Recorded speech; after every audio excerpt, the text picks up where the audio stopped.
बिस्मिल्लाहिर्रहमानिर्रहीम। अस्सलाम वालेकुम नाज़रीन, उम्मीद करता हूँ आप तमाम लोग खैरियत से होंगे। इस व्लॉग के अंदर मेरे नज़दीक तो बहुत अहम खबर है, क्योंकि रिसेंट डेवलपमेंट्स और जो मामला जिस तरह के इस मुल्क के चल रहे हैं उसके अंदर ये खबर बहुत ज़्यादा अहमियत की हामिल हो जाती है।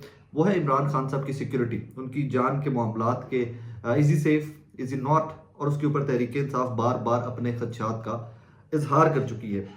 जब ये मुलाकातों के ऊपर पाबंदी लगी तहरीक इंसाफ के रहनुमा जो अडयाला जेल के अंदर है कि जनाब 2 हफ्तों के लिए किसी की कोई मुलाकात नहीं हो सकी, सिक्योरिटी थ्रेट है।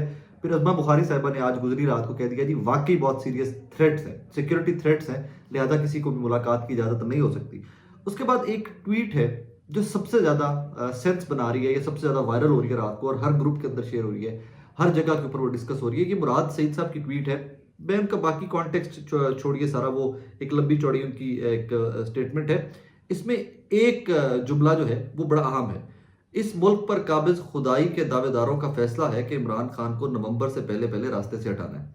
अब इस एक जुमले ने तहरीक इंसाफ के वर्कर्स में बहुत ज्यादा तशवीश फैलाई है, क्योंकि मुराद सईद साहब को लोग, पीटीआई के लोग बहुत सीरियस लेते हैं। He is in the hiding, और वो बड़ा इनकलाबी किस्म के यूथ के लीडर हैं। तो मुराद सईद साहब के जो भी आता है कंटेंट उनकी जानिब से, कोई वीडियो कभी एक आधी बार आई, कोई फोटो आई उनकी या ट्वीट आ जाए, तो लोग उसको बहुत सीरियसली लेते हैं। और अब इसके जरा कड़ियां में लाते जाइए, थोड़ी सी मैं आपके सामने रखता हूँ, तो आपको जरा सिचुएशन क्लैरिटी आ जाएगी, थोड़ी इसमें क्लियर हो जाएगी सिचुएशन। रात को उमर चीमा साहब ने शाहजेब साहब के शो में, शाहजेब खान दादा साहब के शो में कहा कि जनाबे वाला कहानी सिक्योरिटी नहीं है एट दिस टाइम। हो सकता है कि मतलब खबर जराए के ऊपर इसी तरह होती है कि प्रोबेबिलिटीज होती है, ये भी पॉसिबल है, ये भी पॉसिबल है, ये भी पॉसिबल है। ये हो सकता है कि इमरान खान साहब को किसी दूर दराज की जेल में पंजाब की शिफ्ट किया जाए, जहां पर तहरीक इंसाफ के वर्कर्स और तहरीक इंसाफ के लीडरान जो केपीसीएम जिस तरह निकलते हैं, वो आते हैं, वो इमरान खान से मुलाकात करते हैं। बाकी सारे सियासी लीडरान जो है वो इस्लामाबाद में होते हैं, अडयाला जेल बिल्कुल साथ है इस्लामाबाद के, तो उनकी मुलाकातें भी होती रहती हैं, पॉलिटिकल एक्टिविटी जो है वो चलती रहती है। सो हो सकता है कि उनको वहां से शिफ्ट करने के लिए ये सारी एक्सरसाइज की गई हो। एक चीज। नंबर 2, आज केपीके के वजीर आला अली अमीन गंडापुर साहब, जो खुद भी एट स्टेक लगे हुए हैं, मैंने इसके ऊपर पहले भी एक वीलॉग किया था, उनकी नैली के लिए भी दरखास्तें दायर होना स्टार्ट हो गई हुई हैं। तो अली अमीन गंडापुर साहब जो हैं, आज वो भी मुलाकात के लिए पहुंचे हैं इमरान खान साहब की, और उनकी मुलाकात भी नहीं होने दी। जेल इंतजामिया ने उनसे भी मदद कर ली कि भाईजान सिक्योरिटी थ्रेट है, हमारे पास इंफॉर्मेशन इस किस्म की है, या जो भी मामलात है हम आपको मुलाकात नहीं करने दे रहे। रात गए शेर अब्दुल मरवत साहब, बाकी वकला जो है, रात को भी असद कैसर साहब रात को भी जेल के बाहर गए, और आज सुबह भी, अभी तक वो जेलों के बाहर है, और अडयाला जेल के बाहर है, और उनमें से किसी की मुलाकात नहीं होने दी जा रही है। तमाम लीडरशिप तहरीक इंसाफ की एक ही चीज को हैमर कर रही है, उसके ऊपर बार बार कह रही है।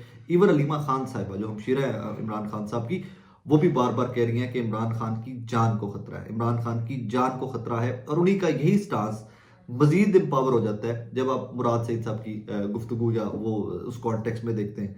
At the same time Islamabad high court के अंदर दरखास्त दायर कर दी गई है कि जनाब इमरान खान साहब की जो मुलाकातों की इजाजत इस्लामाबाद हाई कोर्ट ने दे रखी थी, उसके ऊपर पाबंदी लगाई जाए। मैं ये समझने से कासिर हूं, I would be very honest, कि जेल से ज्यादा सेफ कौन सी जगह हो सकती है। मतलब जेल इज द सेफेस्ट, जहां पे पुलिस की सिक्योरिटी है, स्टेट की सिक्योरिटी है, कि जो रियासत है उसी के सारे एहलकार जो है वहां पर डिप्यूटेड है, और वहां पर वो अपनी जिम्मेदारी निभा रहे हैं।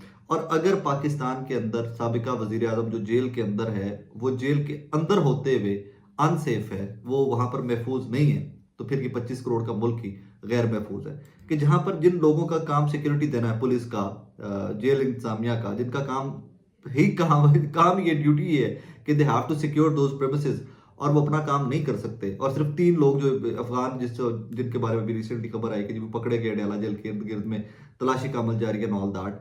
और अगर ये फेलियर है, ये सिक्योरिटी लैब्स है, तो फिर भाईजान इनको ये भी बंद कर देना चाहिए। उन्होंने कहना चाहिए कि हम ये भी ठेके पे दे रहे हैं, बहुत सारे मुल्कों में जेलें भी ठेकों पे देखी, तो उन्होंने कहना चाहिए जेल भी ठेके दे रहे हैं, ऐसी चलाने के काबिल नहीं है। बहरहाल ये बहुत बड़ी डेवलपमेंट है गिवन सर्कमस्टांसिस के अंदर कि इमरान खान साहब की जान को खतरा होना, पीटीआई का बार बार इसके ऊपर रद्द अमल आना, पीटीआई का बार बार अपने खदशात का इजहार करना, दिस इज ह्यूज डेवलपमेंट।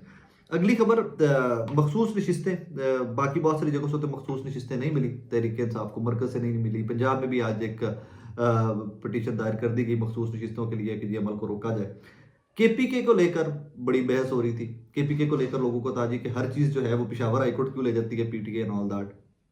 सो वहां से लगता था कि शायद पीटीए होपफुल है कि केपीके से इनको मखसूस नशिस्तें मिल जाएंगी, दो कि नेशनल असेंबली की वहां पर बांट दी गई, और जो कहानियां होनी थी वो जेयूआईएफ पीपल्स पार्टी को सीटें मिल चुकी। अब वहां पर आज फुल बेंच बैठा हुआ इस केस की समाअत कर रहा था, और उस केस की समाअत के अंदर दो एंगल्स हैं, मैं दोनों एंगल्स आपके सामने रख देता हूँ। समाअत कर रहा था और समाअत के अंदर पीटीआई के वकला बाबर अवान साहब और अली जफर साहब जो हैं वो जनाबे वाला पेश ही नहीं हुए। वो साहिबान वहाँ पर तशरीफ ही नहीं लेकर गए पेशावर हाई कोर्ट में, और फिर उसके ऊपर इवेंचुअली वहाँ पर जस्टिस साहिबान ने तंग आकर कहा, कहता मतलब है कि यार असी फिर खत्म कर देने जो स्टे ऑर्डर है, फिर ये मामला खत्म हो जाए, ठीक है चल रहे जिस तरह चल, अगर आप लोग इतने नॉन सीरियस हैं। और जो वहाँ पर जाकर टाइम मांगते रहे जूनियर वकला, उनकी भी तैयारी कोई नहीं थी आगे। मतलब फुल बेंच आपका 5 रुकनी बेंच आपका केस सुन रहा है, और आप इतने वो नॉन सीरियस है इस मैटर के अंदर कि आप पहुंचे ही नहीं। अब इसके ऊपर दो एंगल है। एक तो रैट्स जिसको कहते हैं ना, कि जो पीटीआई की बोर्ड के अंदर रैट्स हैं, या पीटीआई के अंदर जो है लोग कि जो दोनों तरफ खेल रहे हैं, वो बहुत सारे लोगों के ऊपर इल्जामात की सियासत आजकल चल रही है। हर बंदा एक दूसरे, जो ग्रुपिंग है वो एक दूसरे को ग्रुप लगाता है कि जी ये बिका हुआ है, ये बिका हुआ है, ये एस्टेब्लिशमेंट का बंदा है, ये पीटीआई के साथ नहीं, ये नहीं, वो नहीं। कोई शेर अफजल मरवत साहब पे लगाता है, कोई सद कैसर साहब पे इल्जामात लगाता है, शुएब शाहीन साहब के ऊपर इल्जामात लगते हैं, बैरिस्टर गौहर के ऊपर इल्जामात लगते हैं, यहाँ तक कि हमाद अजहर और वो जो पुराने नजरियाती लोग थे तहरीक इंसाफ के, उनके ऊपर भी इल्जामात लगते हैं कि ये जनाब सब के सब बिके हुए। खैर उसमें होता भी ये है कि जब आप टफ टाइम से गुजर रहे हो तो आपका शिकवा या आपका शक हर बंदे पे जाता है। अब आज जो लोग अदालत में पेश नहीं हुए मखसूस नशिस्तों के लिए पेशावर हाई कोर्ट में, उनके ऊपर तहरीक इंसाफ के लोग उंगलियां कर रहे हैं, उनकी तरफ पॉइंट आउट कर रहे हैं कि भाई you are not there, why you are not there, क्या वजह हुई कि आप लोगों ने जाना पसंद ही नहीं किया वहां पर। और इसका जवाब किसी के पास कोई नहीं है, बस खामोशी है, बिल्कुल इसके ऊपर खामोशी है। इससे वो तासुर मजीद तकवीत पकड़ता है कि जनाब तहरीक इंसाफ के कुछ लोग कॉम्प्रोमाइज हैं। मैं नहीं कह रहा, मैं बात कर रहा हूँ ओवरऑल इंप्रेशन की कि जमात के अंदर इंप्रेशन क्या है। Ali Zafar is a very good lawyer, Babar Awan is a very very good lawyer, ये दोनों बहुत सीनियर वकला हैं। और अगर इतने सीनियर वकला इतने इंपॉर्टेंट मैटर के ऊपर नॉन सीरियस हैं, तो फिर कुछ तो है जिसकी पर्दादारी है। अब ये कहाँ पर थे, तो अगली ये आमिर सईद अब्बासी साहब है, वकील रिपोर्टर है, वो लिखते हैं कि तहरीक इंसाफ की कानूनी team barrister Ali Zafar Peshawar high court में मखसूस नशिस्तों का केस छोड़कर 190 मिलियन पाउंड केस की समाअत, जिसमें सिर्फ गवाहों के बयान होने थे, अडयाला जेल पहुंच गए। अब अडयाला जेल भी जब पहुंचे हैं जनाबे वाला, वहां पर भी आगे अडयाला में क्या मामला चल रहे हैं, यू नो दैट। इसका एक एंगल और भी है। इसका एंगल ये है कि अडयाला जेल के मैटर्स, इमरान खान की सिक्योरिटी इतनी सीरियस है, या वो इतना हाईलाइटेड पॉइंट है इस टाइम के ऊपर कि सारी लीडरशिप जो है तहरीक इंसाफ की, वो हर काम छोड़कर अडयाला जेल के बाहर मौजूद है। और दूसरा ये है कि ये इतने नॉन सीरियस हैं कि इनको सीटों की शायद वो जरूरत ही नहीं है, इन्होंने पेशावर हाईकोर्ट जाना तो उन्होंने मुनासिब ही नहीं समझा, और ये अडयाला के बाहर जहाँ पर मीडिया हाइप थी सारी, जहाँ फोटोज बननी थी, जहाँ वीडियोज बननी थी, वहां पर पहुंचे रहे। बट जो मैं पर्सनली जितना कवर कर चुका इवेंट्स को, Ali Zafar is not one of those people. Babar Awan could be, yes उनको मीडिया का बहुत ही चस्का है, could be. Ali Zafar is not one of those people, he is very professional guy, he is professional lawyer. तो ये अभी गुमगू की सूरत हाल है, लेकिन इन सर्कमस्टांसिस के अंदर ये सेफली कहा जा सकता है कि तहरीक इंसाफ को केपी से भी मखसूस नशिस्तें शिस्तें कोई नहीं मिलनी, इन्हों का अपना जो रवैया है वो दस रहा है कि जनाबे आला कोई चक्कर नहीं है, दे आर नॉट इंटरेस्टेड। अच्छा जी आगे एक खबर, और इस तरह की खबर पढ़कर मैं पहले तो शौक में जाता हूँ, पहले तो मतलब मैनू ट्रॉमा नहीं होता कि जिवें the kind of country we are living in, कि किस किस्म के लोग, कितने नॉन सीरियस लोग हैं जो हम पे मुसल्लत है। अता तारड़ साहब हमारे वफाकी वज़ीर इत्तलात व नशरियात बन चुके हैं। अल्लाह करे कि वो ये मनसब ईमानदारी से और बेहतर तरीके से लोगों को नौकरियों से निकलवाने के अलावा भी कुछ ना कुछ कर सकें, लोगों को ऑफर करवाने के अलावा भी वो कुछ ना कुछ कर सकें, मीडिया के ऊपर क्रैकडाउन के अलावा भी कुछ ना कुछ कर सकें। वो इस्लामाबाद में गुफ्तगू कर रहे थे और उन्होंने पीटीआई को ब्लेम करते हुए कहा कि जनाब तहरीक इंसाफ की जानिब से यूरोपियन यूनियन को कहा जा रहा है कि पाकिस्तान का जीएसपी प्लस का स्टेटस वापस लिया जाए। अच्छा हुण इत्थे न्याणा गल करे सियाणा क्यास करे, हुकूमत किसकी है? PDM2, peoples party, PMLN, MQM, तो सारे ने रल के हुकूमत दोबारा बनाई है, वही निगरान सेटअप की कॉन्टीन्यूटी है। आप लोगों ने परफॉर्म करना है इंटरनेशनली, आप लोगों ने कम्युनिकेट करना है इंटरनेशनल कम्युनिटी के साथ कि इमरान खान ने जेल से बैठे हुए करना है। ओ जी खत लिख दिया, देखिए जी पाकिस्तान की मुईशत डूब जाएगी जी, IMF को खत लिख दिया, खत वाला कहानी मुक गई, खत का कुछ नहीं हुआ, उन्होंने सिर्फ ये कह दिया कि भाई हमारा इंटरनल मैटर्स के अंदर हम नहीं घुसते। ये GSP प्लस वाली कहानी अब कहाँ से बेचने आ गए? प्रॉब्लम क्या है, उस प्रॉब्लम को समझिए। These people can not perform, PMLN lead government can not perform. इनको पता है कि हमसे परफॉर्म नहीं किया जाना, कि जो एक्सपेक्टेशन इन पे लगाई गई थी, जो उम्मीदें लगाई गई थी, जो स्टेक्स इन पे लगाए गए थे, everything is gone. You know that, I know that, every Pakistani, every sane Pakistani knows that कि इन्होंने को परफॉर्म नहीं किया जाना। परफॉर्म ना करने से पहले ही ये चीखने चिल्लाने लग गए जी, लुट गए, मर गए, तहरीक इंसाफ साडे पैर बह गई, हड्डां च बह गई, साडे लक तोड़ता साडा। यार उसकी सारी लीडरशिप भागी हुई है, जेलों में पड़े हुए हैं। एक सूबे के अंदर जिसके अंदर उसकी हुकूमत है, आप उसके सीएम की नायली के पीछे पड़े हुए हो। उनका टॉप लीडरशिप जो है उसकी जान को खतरा है, उनकी पार्टी कहती फिर रही है कि इमरान खान की जान को खतरा है। आप आज भी बैठकर प्रेस कॉन्फ्रेंस करते हो तो पीटीए के अलावा आपके पास बात ही कोई नहीं है। आप गवर्नमेंट हो भाई, आपने ये सारे इंटरनेशनल मैटर्स देखने हैं कि जीएसपी प्लस को आपने कैसे मेंटेन करना है, एफएटीएफ से आपने कैसे बाहर रहना है, आईएमएफ से कैसे आपने लेकर प्रोग्राम को आगे चलना है। इसमें पीटीए के ऊपर तो रख के आप नहीं चला सकते हर चीज, कि हर चीज जो भी पाकिस्तान में गलत हो रहा है वो पीटीए गलत कर रही है। वो भाई तो जेलों में बैठे हैं, वो तो 200 ਬੰਦਾ ਇਕੱਠਾ ਵੀ ਤੁਸੀਂ ਹੋਣ ਦਿੰਦੇ, 200 ਬੰਦਾ ਕੀ ਇਤਜਾਜ ਕੇ ਇਕੱਠਾ ਹੁੰਦਾ, ਤੁਸੀਂ ਫੜ ਕੇ जेलों 'ਚ ਪਾ ਦਿੰਦੇ ਉਹਨਾਂ ਨੂੰ ਆ ਕੇ। अपनी नाअहलियां किसी के ऊपर डालना बहुत आसान है, और वही सबसे बड़ी मिसाल उसकी तहरीक इंसाफ के ऊपर ब्लेम करने की पीएमएलएन और पीपल्स पार्टी की लेड गवर्नमेंट, कि जो खुद नहीं कर सकते कहते हैं जी देखिए पीटीए में नहीं करने देगी। पीटीए ने कहाँ कहा है कि जनाबे वाला जीएसपी प्लस वापस ले लिया जाए? कहाँ कहा है? कहाँ उन्होंने ये आईएमएफ को कहा था कि पैसे नहीं देने? आप लोगों ने इसके ऊपर भी प्रोपेगेंडा किया। उन्होंने कहा हाँ इन्वेस्टिगेशन जरूर होनी चाहिए फिर इलेक्शन की। ठीक है, एक सियासी जमात को लगा। मैं इससे एक चीज के खुल के मुखालिफ था तब भी, कि कोई भी पॉलिटिकल पार्टी अपने मुल्क के खिलाफ नहीं लिख सकती, उसके इंटरेस्ट के खिलाफ नहीं लिख सकती। हाँ, जब वो लेटर लीक हुआ, जब वो लेटर पब्लिक हुआ, सामने आया, तो उसमें ये कहीं नहीं लिखा हुआ पैसे ना दें। इलेक्शन की गारंटी आपने हमें दी थी, इलेक्शन फ्री एंड फेयर नहीं हुए, एंड वी इनकरेज यू कि आप लोग इन्वेस्टिगेशन के में हमारी मदद करें। That is it.